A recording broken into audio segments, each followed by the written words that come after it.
Hello, I'm Laura McPhee, Senior Insight Editor at Pensions Insight and Engaged Investor, and I'm here with David Blunkett, David Willetts and Gregg McClymont. Very good to have you all here. So it's been a very exciting time in UK politics, and I was just wondering if you could give me your thoughts on the recent election outcome. David. Frightening for some, fascinating for others, and devastating for colleagues. I mean, the truth is that the Conservatives are now in a position to be able to implement things which they'd wanted to do, and which, to be fair to them, they'd flagged up, they'd indicated on a number of occasions they would do. On the areas that we're interested in, which Gregg has expertise along with David, on the pensions front and on workplace legislation, it is clear that there will be a continuity on the one and some disruption on the other, continuity on the pensions, and some disruption, I think, in terms of industrial relations. I'm not entirely sure why the new business secretary is intent on poking a lion with a stick when industrial relations are so good. But for employers, it might be a challenging time. Yeah. I would say that it's going to be a boost for business confidence that there's a clear government with a majority. I think that when people went into the voting booths, the message that there was a long-term economic plan, which had been endlessly repeated by my colleagues, was beginning to get home, and people thought the economy is growing, things aren't too bad, it's too risky to vote for Labour. And I think George Osborne now will be focusing on the big challenges to the real economy, improving productivity, getting exports going, getting investment going, and there'll be some more business confidence that makes that achievable. Right. And Gregg? Yes, exciting isn't the first word that comes to mind thinking about my accounting Thursday night. I mean, a momentous election in Scotland. I would describe the political situation as bad for the Labour Party in England and Wales and catastrophic in Scotland. I think when we step back from the party politics, the challenges the new government faces are significant. I think it's, as David suggests, it's an advantage for the government that actually has a clear majority and mandate to govern.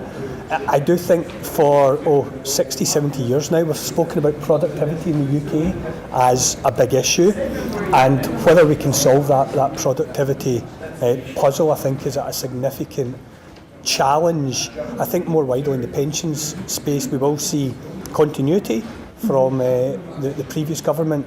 I think the question will be whether things that might have happened if Labour had been in government will now happen or not. I think the answer probably is not. For someone like myself who believes that we really do need to realign the incentives in DC pensions to ensure that trustees and scaled larger schemes are in place to provide the best possible outcomes. That's unlikely to take place now, that sort of policy approach.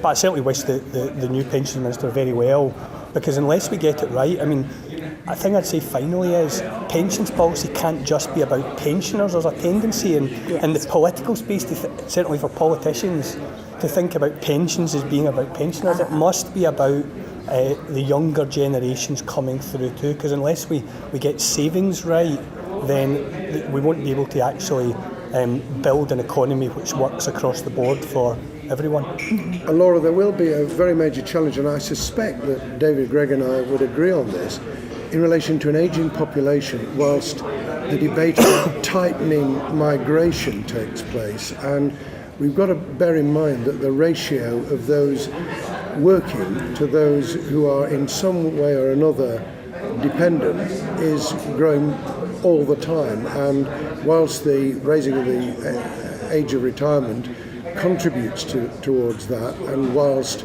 apprenticeships as opposed to more people going to the university might contribute towards it, I think that the jury's out on whether there's a really serious debate taking place in the political arena about the long-term consequences. Well, if you look at the Migration Advisory Committee's work on shortage occupations, it is an absolute kind of standing rebuke to the British education and skills system. When you read through these long lists of activities where they accept on the basis of the evidence that we simply have not got enough people in Britain that we've trained up to do the job. So it remains an education challenge, where David's a great expert, Of course, what we have also got there, the good thing, is we've got over 1 million people aged over 65 who are now still working, and I think that's been one of the big growth areas of the jobs market in the last few years, and I think that trend will continue. Including me, because although I've stepped down from the Commons, I intend to continue working. Here. David, two points I would make building on previous points by both of David's.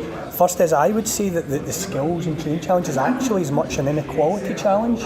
Unless we can make those interventions early enough on a significant scale, my concern is by the time we come into the education system, a lot of the paths are already laid down. Because again, we've spoken about skills and training and vocational education for 100 years now. Yes. I remember reading the debates and just before the First World War, and we have to learn from Germany and so on.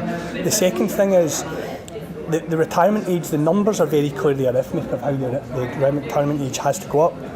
Again, though, I would make a plea for taking into account the inequality aspect. There are many individuals who will find it very difficult to work to the higher retirement age, given that they're in their particular job. Yes, yeah. And the levels of disability amongst those reaching 67, 68 are actually really significant. I remember Sir Michael Marmot, the leading health inequalities expert, saying that 3 or 4 years ago. On current projections, a lot of the people who are expected to continue to work won't be able to. Now, my answer to that is not to change the retirement age, it's going to go up. But it does again press home the challenge of trying to ensure a more level playing field as people set out in their life, so by the time they come to retirement, they're healthy and able to work.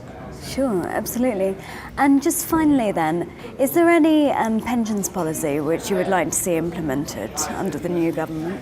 Well, there are lots of pensions policies, and I'm sure a lot of them will be implemented. The thing that as I said in my talk earlier, the thing that frustrates me is I do think we've ended up over-regulating defined benefit pension schemes. I think we've turned the pensions promise from a kind of with profits policy into something which is now absolutely legally enforceable, and with a whole host of assumptions about indexation written in.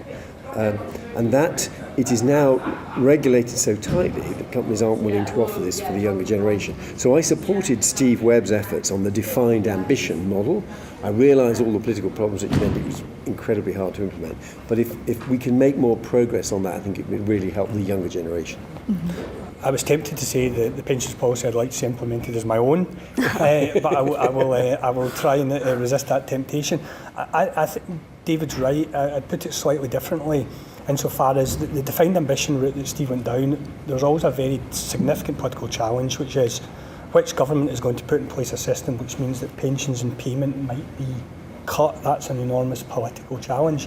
What I always took out of the defined ambition agenda is actually that focus on scale and risk pooling and or risk sharing has got to be the route we go down. I mean, it's evident from the most successful pension systems in the world, which tend to be in Europe, that if you can get consolidation in scale and at least a pooling of risk, if not a sharing, although that can be part of a CDC system as well, then we can produce better outcomes for everyone. But that's a very, very tough political project to implement. I have just two things I'd want to contribute in addition. One is we shouldn't penalise people for saving.